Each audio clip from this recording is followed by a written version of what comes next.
Okay guys, आज हम शुरू करेंगे एंटो 311 का नेक्स्ट टॉपिक राइस टेम्पेरर धान तना छेदक।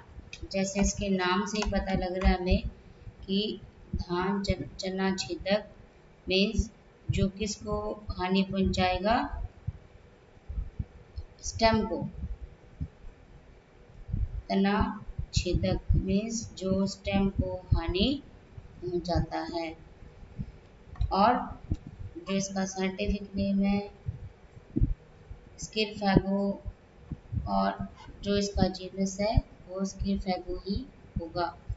अब हम किस हेडिंग के अंतर्गत इसकी स्टडी को करते हैं, जैसे हमने पहले भी किया है, लोकस्ट भी किया है, ग्रास ऊपर, है ना। तो अब हम सबसे पहले क्या करेंगे, व्हाट इज द क्लासिफिकेशन, कि राइस टेम्पेरर का क्लासिफिकेशन क्या है, इसका होस्ट प्लांट क्या है, इसका डिस्ट्रीब्यूशन कहाँ कहाँ होता है, और इसका नेचर ऑफ डैमेज क्या है, ये किस तरह से डैमेज करता है, इसकी लाइफ हिस्ट्री क्या है, और इसके प्रकोप जब हो जाता है या इसका अटैक होने के बाद हम इसका कंट्रोल कैसे करते हैं। फर्स्ट हम बात करते हैं क्लासिफिकेशन की। तो क्लासिफिकेशन आपको पता है कि क्लासिफिकेशन में हम जब शुरू करते हैं तो कहाँ से शुरू करते हैं, फाइलम। तो इंसेक्ट्स के हम पहले ही बात कर चुके हैं जब से स्टार्टअप किया है 311 का, कि जो इंसेक्ट है वो कौन से फाइलम में आते हैं, आर्थ्रोपोडा। इसके कैरेक्टर भी आपको डिस्क्राइब 2-3 बार रिपीट कर दिए गए हैं। एंड सेकेंड है इसकी क्लास क्या है, इंसेक्टा। अभी तक हम जितने इंसेक्ट पढ़ रहे हैं उसकी हमने क्लास इंसेक्टाई पढ़ रही है। नेक्स्ट है हमारे पास ऑर्डर लेप्टोप्टेरा, किस ऑर्डर से बिलोंग करता है, लेप्टोप्टेरा, और किस फैमिली से बिलोंग करता है, पायरोस्टिडी, और जीनस और स्पीशीज। धान तना छेदक की जो जीनस है स्किरफैगो और इंस्टिट्यूट्स, ये इसकी जीनस और स्पीशीज, इसको हम अंडरलाइन करते हैं, जो कि इसके नोमेनक्लेचर या इसके नियमों के अनुसार या तो इटैलिक में लिखते हैं टाइपिंग फॉर्म में, या हम इसको अंडरलाइन करते हैं। नेक्स्ट बात करते हैं होस्ट प्लांट की।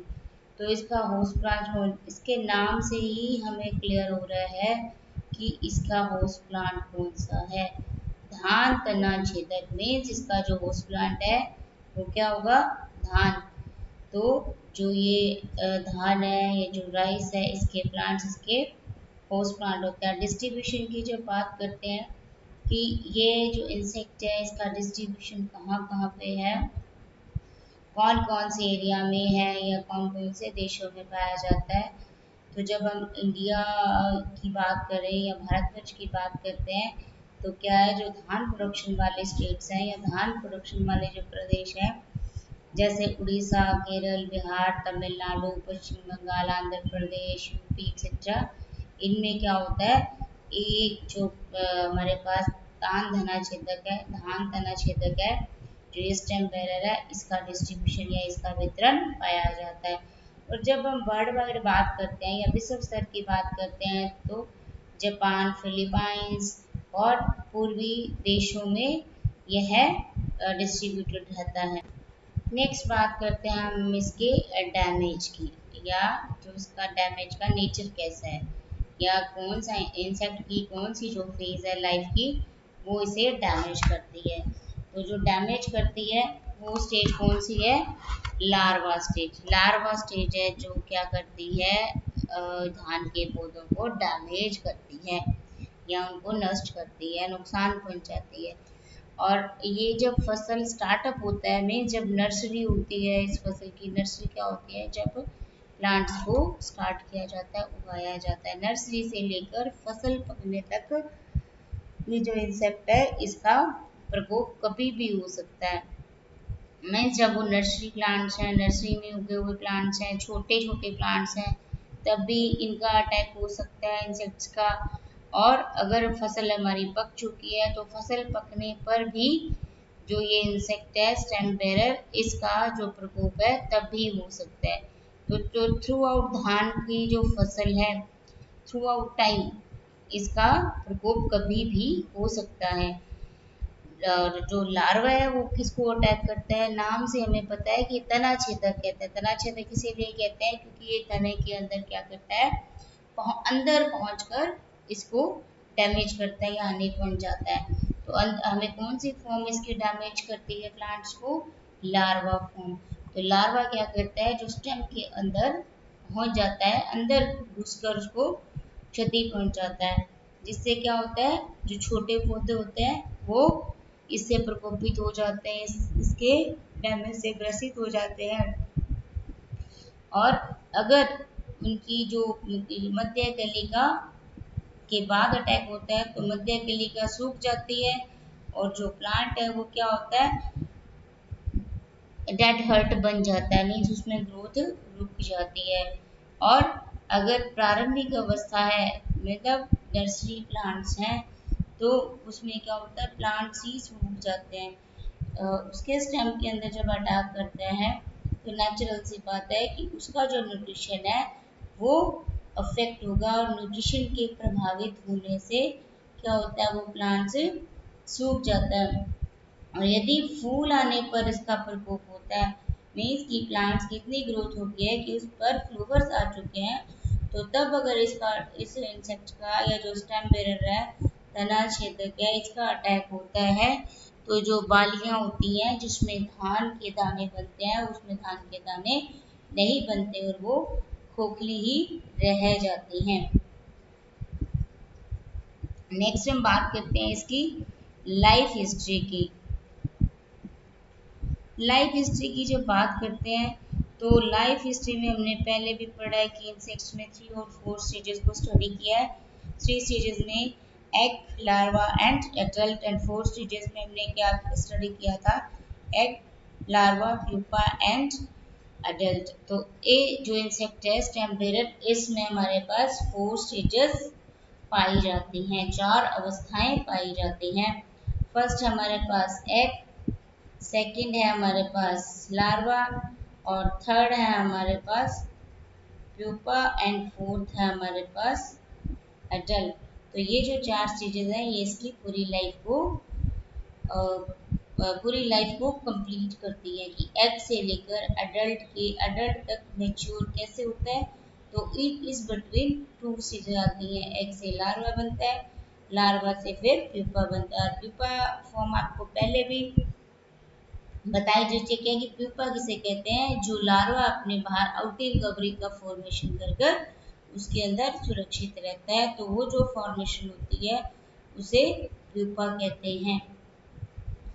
और फर्स्ट हम बात करते हैं एग। इसका एग कब होता है, जब अडल्ट गर्मी शुरू होती है तभी हमें जो इनके एडल्ट हैं जो दिखाई देते हैं। और पॉपुलेशन के 2-3 दिन बाद ही क्या होता है कि जो फीमेल इंसेक्ट है वो एग लेइंग शुरू करती है या एग देना शुरू कर देती है, सिर्फ 2-3 दिन के बाद ही। पॉपुलेशन प्रोसेस के जस्ट बाद, मीन्स 2-3 डेज के बाद जो फीमेल इंसेक्ट है वो एग देना शुरू करती है, जो क्या होता है 2 to 5 ग्रुप्स में दिए जाते हैं। और और जो एग है, जो अंडे हैं वो कहाँ दिए जाते हैं, जो लीव्स होती है, जो पत्ती है उसकी बिल्कुल नीचे की सतह पर सिरे की ओर एग लेइंग की जाती है। और ये साइज में कैसे होते हैं, आकार में कैसे होते हैं, इनका जो आकार है वो क्या होता है, अंडाकार, और ये वाइटिश कलर के होते हैं। अंडाकार पहले भी आपने देखे कि इंसेक्ट के जो एग है वो कैसे इस शेप में अंडाकार ही, हमने पहले भी पढ़ चुके हैं ये कि अंडाकार एग्स होते हैं। तो इसके भी जो एग्स हैं स्टेम बैरल के वाइट कलर के और अंडाकार होते हैं, और जब तक ये फूटते हैं या हैच हो जाते हैं तो ये ब्राउन या ब्लैक कलर में चेंज हो जाते हैं। स्टार्ट में जब अंडे दिए जाते हैं तो कैसे होता है, वाइटिश कलर के होते हैं, और जब ये पक जाते हैं, हैचिंग टाइम कंप्लीट हो जाता है, तो हैचिंग टाइम कंप्लीट होने तक इसका कलर ब्राउन या ब्लैक हो जाता है। और एग का जो समय है, जो अंडे का काल है वो क्या होता है, 5 to 8 डेज का होता है। अब बात करते हैं हम इसके लार्वा की। तो इसका जो लार्वा है वो क्या होता है, थोड़े समय तक तो किसको खाता है, जो सॉफ्ट लीव्स होती हैं, कोमल जो पत्तियां होती हैं उसको खाते हैं। और बाद में क्या करते हैं, वो तने के अंदर प्रवेश कर जाते हैं। नेचुरल सी बात है, जब इसके नाम से क्लियर होता है कि स्टेम हेरेर है, मीन्स ये तना छेदक है, तने को छेदता है, तने के अंदर चला जाता है। तो ये लार्वा स्टार्टअप में छोटी पत्तियां जो होती हैं, कोमल पत्तियों को खाता है, और जब ये ग्रोथ करता है तो तने के अंदर घुस जाता है। और कैसा होता है ये, हल्के पीले रंग का, और इनका जो शरीर है वो पतला और मखमली चिकना होता है। तने की जो टिश्यूज हैं सॉरी, तने के टिश्यूज को ये खाता रहता है और ग्रोथ करता रहता है। मीन्स इसकी जो ग्रोथ है, इसकी जो वृद्धि है वो तने को खाकर होती है। और जो बिल्कुल 12 लार्वा होता है या जो परिवर्तित लार्वा होता है वो 20 to 25 mm लंबा हो जाता है। और 5 बार इसमें निर्मोचन की क्रिया होती है। जो निर्मोचन की प्रक्रिया है वो 5 टाइम, या जिसको त्वचा निर्मोचन भी कहते हैं, 5 बार होता है। और ये 18 से 30 दिन में पूर्ण विकसित हो जाता है। निर्मोचन 5 निर्मोचन होने के बाद कितना टाइम लगता है, 18 to 30 डेज में जो लार्वा है वो विकसित हो जाता है, पूर्ण रूप से विकसित हो जाता है। और अब ये लार्वा तने के अंदर सुरंग में प्यूपा में बदलता है। इम्पॉर्टेंट बात कि अब जो ये लार्वा है विकसित हो गया, विकसित होने के बाद लार्वा की नेक्स्ट कौन सी फॉर्म है, प्यूपा। और ये प्यूपा कहाँ बनाता है, कहाँ प्यूपा फॉर्म में बदलता है, सुरंग में। मीन्स ये हमारे पास स्टेम है, तो स्टेम के अंदर जो ये लार्वा प्रवेश कर जाता है, और प्रवेश करने के बाद यहाँ पे इस सुरंग बनाकर इसके अंदर ये प्यूपा फॉर्म में डेवलप हो जाता है, ये प्यूपा फॉर्म में बदल जाता है। प्यूपा फॉर्म कैसे होती है, इसके बाद कि जो लार्वा है वो प्यूपा में बदलने से पहले बाहर निकलने का अरेंजमेंट कर लेता है। मीन्स इनकी जो इंसेक्ट्स की लाइफ साइकिल में भी इतनी इम्पॉर्टेंट टास्क होता है कि जो लार्वा का काम है ए स्टेम के अंदर से, अब यहाँ पे अगर ये ग्रोथ कर रहा है ना, प्यूपा फॉर्म यहाँ बन रहा है हमारे पास, जब प्यूपा फॉर्म सुरंग के अंदर बन गया तो इस सुरंग के अंदर जब एडल्ट बन जाएगा तो ये एडल्ट बाहर भी तो निकलेगा ना, कहीं से अंदर तो आ गया। तो ये लार्वा क्या करता है, इसके अंदर, इस तने के अंदर एक छेद बना लेता है, और इस छेद को क्या करता है, पतले धागे से कवर कर देता है, जिससे क्या तने के अंदर होने वाला छेद दिखाई नहीं देता है। वो तने के अंदर छेद बना के उसको एक पतले धागे से कवर करके सतह को बराबर कर देता है। और ये जो बनाता है, ये छेद जो बनाता है लार्वा, ये पानी की सतह से ऊपर होता है और धागे से, पतले धागों से द्वारा बंद रहता है। अब क्या करता है, जब एडल्ट इंसेक्ट बनता है या प्रौढ़ बनता है तो वो इस छेद से ही बाहर निकलता है। मीन्स काम किसने किया, लार्वा ने पहले ही छेद बना दिया कि जब एडल्ट बनेगा तो एडल्ट इससे बाहर जाएगा। ये इसकी लाइफ की एक बहुत इंपॉर्टेंट प्रोसेसिंग है। लार्वा क्या करता है, कैसा बनाता है कोकून, गोल कोकून बनाता है। और किसका बनाता है, सिल्क या रेशम का कोकून। और इसके अंदर ये जो स्टेज होती है इसे हम क्या कहते हैं, प्यूपा। कोकून को बनाकर जो लार्वा अंदर रहता है ये हमारे पास स्टेज कहलाती है प्यूपा। और प्यूपा कैसे होता है, पीले सफेद रंग का, 13 mm लंबा। और जो प्यूपा का टाइम होता है, प्यूपा काल होता है वो 7 to 10 डेज का होता है। अब हम बात करते हैं कि इसका जो अडल्ट है या जो इसका प्रौढ़ है वो कैसा होता है। प्रौढ़ जो है वो कैसा होता है, एक तो उसका जो कलर है वो हल्के पीले रंग का होता है या घास जैसा, मीन्स ग्रीनिश कलर का होता है। और जो फीमेल इंसेक्ट है वो क्या होती है, प्रौढ़ की बात करते हैं तो वो मेल इंसेक्ट से बड़ी होती है।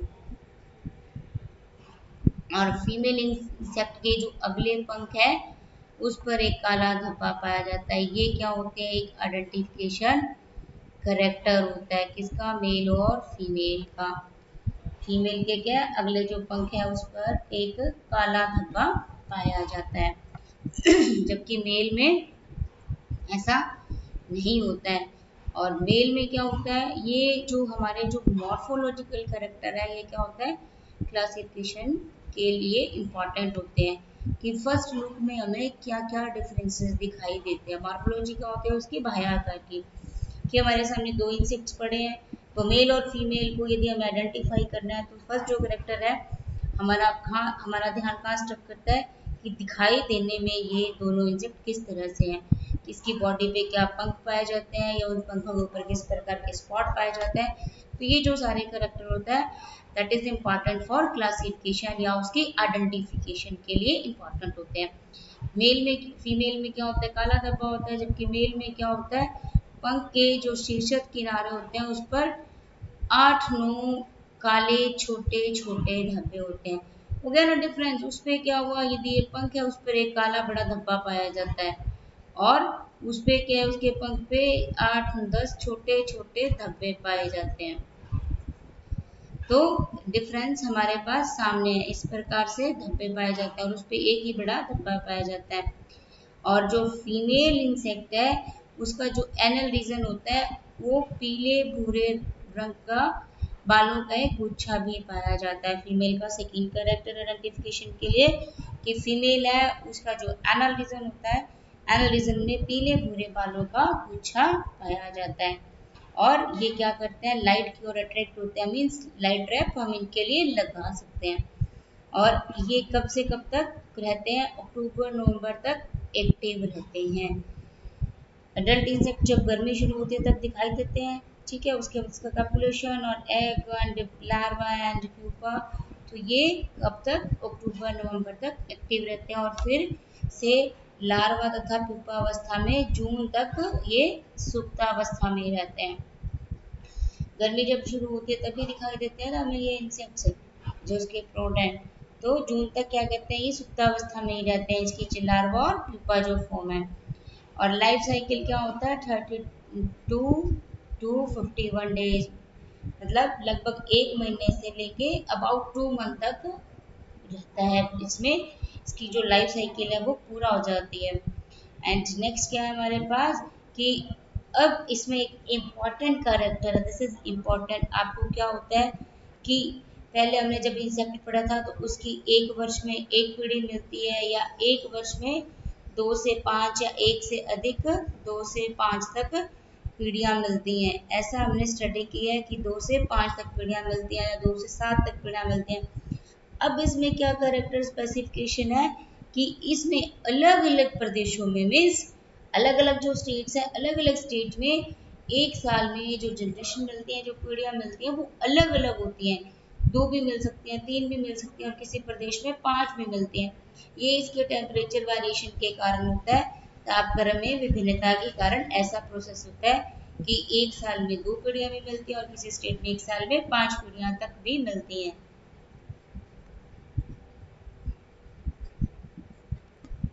अब ये इसका लाइफ साइकिल देखो, एग से 5 to 8 डेज में लार्वा की फॉर्मेशन, लार्वा से 18 to 30 डेज में प्यूपा की फॉर्मेशन, 7 to 8 डेज में एडल्ट। अब adult to egg 2-3 days means जो पॉपुलेशन पीरियड है, पॉपुलेशन पीरियड के जस्ट बाद, पॉपुलेशन के जस्ट बाद क्या होता है, 2-3 डेज बाद फीमेल इंसेक्ट है जो एग लेइंग करती है। अब नेक्स्ट हम बात करते हैं कि इसका जो कंट्रोल है या इसका जो प्रकोप हो जाता है या इसके प्रकोप से बचने के लिए किस तरह के हमें उपाय करने चाहिए। नंबर 1 तो है कि फसल जब काटते हैं तो उसके जो अवशेष बचते हैं, किसी भी प्रकार के जो अवशेष हैं उनको नष्ट कर देना चाहिए।